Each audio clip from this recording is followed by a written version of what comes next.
to Washington, D.C. June 1st. I had a question to ask, so I rode my motorcycle here. Last year I drove my motorcycle here from Louisville, Kentucky to do this. I did this year too, but it's only about 90 miles, so it's not quite as impressive. But the Department of Interior, everybody know what the Department of Interior does? No one has a clue what the Department of Interior does? Yeah. Well, my brother's interning there this summer. Oh yeah? What he's doing. In D.C. or? Like state parks and stuff maybe? Yeah, they do state parks. It's pretty much, they created the Department of Interior to throw everything in it that didn't belong to like Department of Justice or Department of State or something like that. So there's parks, fish and wildlife, Indian Affairs, U.S.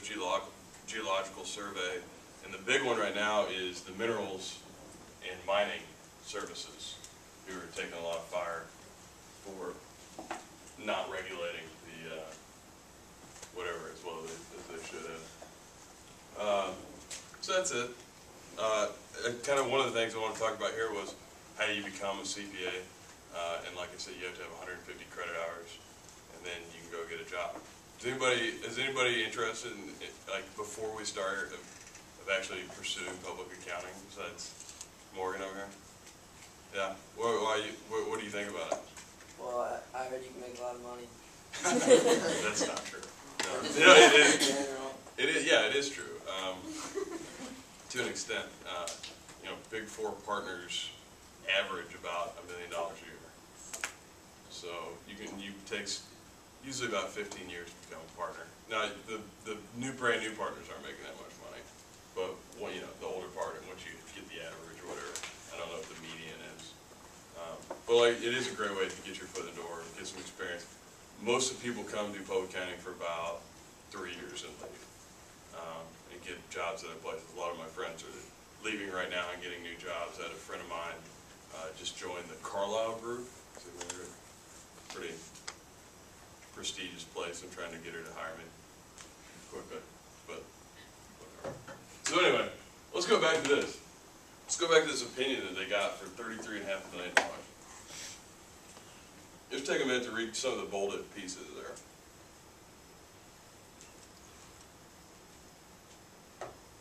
Does anything stick out at anybody? You see, in our opinion, or we believe, or Yeah. our material respects a lot. It's really, it's kind of, I don't want to say qualified, because it's not a qualified opinion, that has a different meaning, but saying, it's not saying these financial statements are accurate. It doesn't say that anywhere. It's saying, in our opinion, we think, based on what we did, these financial statements are accurate in all material, what's in all material respects mean to you?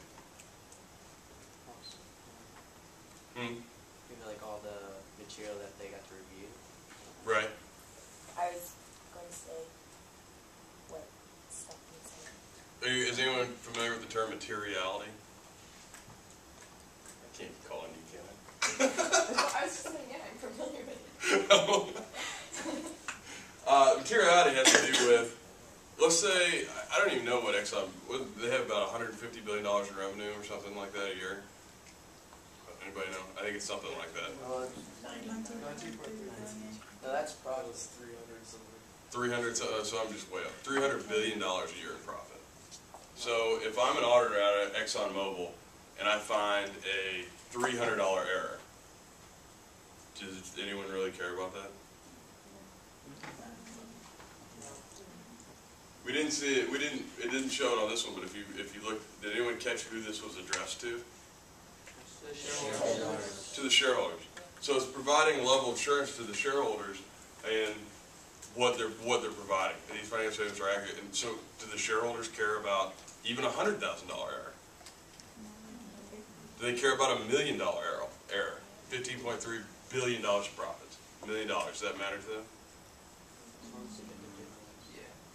What do you think? Raise your hand. Does $1 million matter?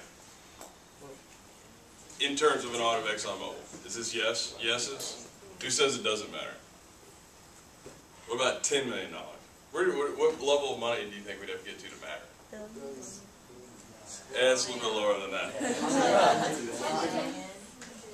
10 million. 100 million? It's probably somewhere around 100 million. At Young Brands, who made $4 billion, anything under $29 million didn't get a second look from us. If it was less than $29 million, we didn't care. Because you could have $29 million errors in a lot of these accounts, and it wouldn't really change the financial statements that much because of how big these numbers are. So materiality is the level of account balances and whatnot that you want to look at to have enough, enough evidence so that you believe your audit is a reasonable basis for your opinion that the financial statements are accurate in all material respects. Who's got an opinion? What do y'all think of this shirt? Nice color. Classic. Right? Yeah, you like it? How much do I owe you for that? Were you raising your hand to say something contrary? I think it's terrible. So that's where we're at. So that's what I do. So we issue this opinion. They give us $33.5 million. We issue this opinion. It goes into financial statements. Because why? Let's say you own some shares of ExxonMobil, and ExxonMobil says, last year we made $10 billion, this year we made $20 billion. Are you going to buy more stock or less stock? More stock. More, because the company's doing well. And if it's just ExxonMobil telling you, we doubled our profits, you going to believe them? No. Not as much.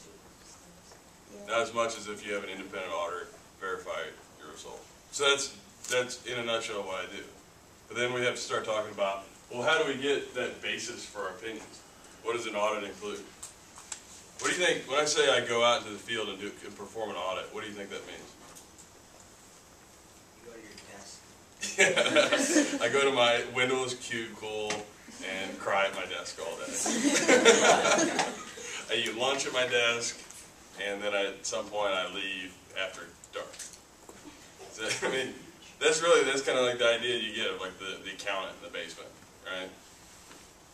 Anybody else? Or does you all think my life is that depressing? That's why I have to wear such bright pink shirts. What other ideas do you have? We got some things here. You sit at your desk and you